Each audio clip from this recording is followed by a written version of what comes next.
Speaker, I'd like to yield 3 minutes to Representative Eskamani. Representative Eskamani, you're recognized. Thank you so much, Mr. Speaker.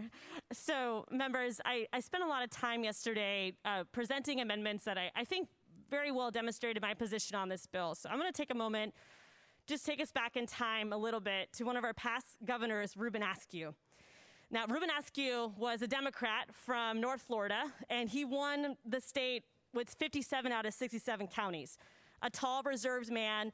The Tampa Bay Times wrote back in 2014 about his legacy, which included making businesses pay more taxes to give average Floridians a break, and he repealed sales tax for both household and electricity rates, household rents and electricity rates. So he took action to take away taxes that are regressive in nature to ensure that everyone's paying their fair share. Now we're not putting the burden of keeping the state functioning on the backs of everyday people. At the Council of 100 banquet, Askew said back in 1971, Florida isn't so beautiful for a lot of other people, and there's no reason for it because Florida is an affluent state. And again, those are my concerns and why I stand in opposition to this bill. Yesterday, while we were on the House floor, my office received 10 phone calls from homeless Floridians. 10 different homeless Floridians from coast to coast, the top to the bottom of the state, called my office asking for assistance with their unemployment claims, asking for rental assistance because they are homeless.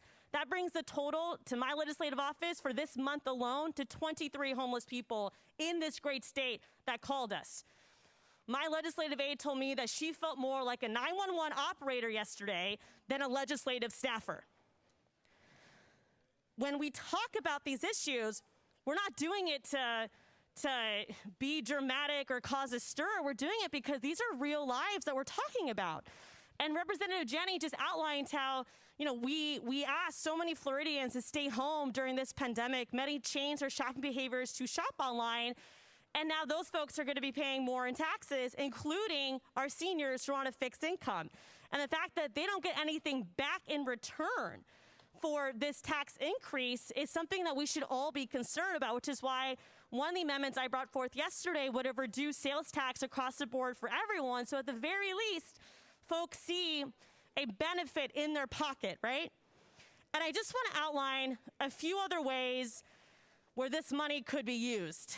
Now, a lot of my colleagues in this chamber say Florida is a pro-business state, and I challenge you to consider how we can be a pro-people state, a pro-family state, a pro-worker state. Because when we are shifting this regressive tax into the unemployment trust fund to offset what is a predetermined statutory required increase to the unemployment insurance premium that folks pay, we are not spending that $1 billion to eliminate the entire APD wait list, which is what this money could do. We're not using this money to double, if not triple, access to pre-K, which this money could do. We could use this money to offset driver's license fees across the state of Florida if we really wanted to. There are so many other ways to use this money to give it back to the people we're collecting it from. But because we're choosing to shift the consumer burden to benefit corporations, I cannot support this bill. And the last point that I'll make is I know many of my colleagues are taking the stance this is not a tax increase because you're closing a loophole. All right, if that's what you want to say, that's great. I urge you to take that same approach to closing corporate tax loopholes. A lot of you tell me that if I want to close corporate tax loopholes, we're taxing corporations. Take your same logic and apply it to corporations. Thank you so much, Mr. Speaker.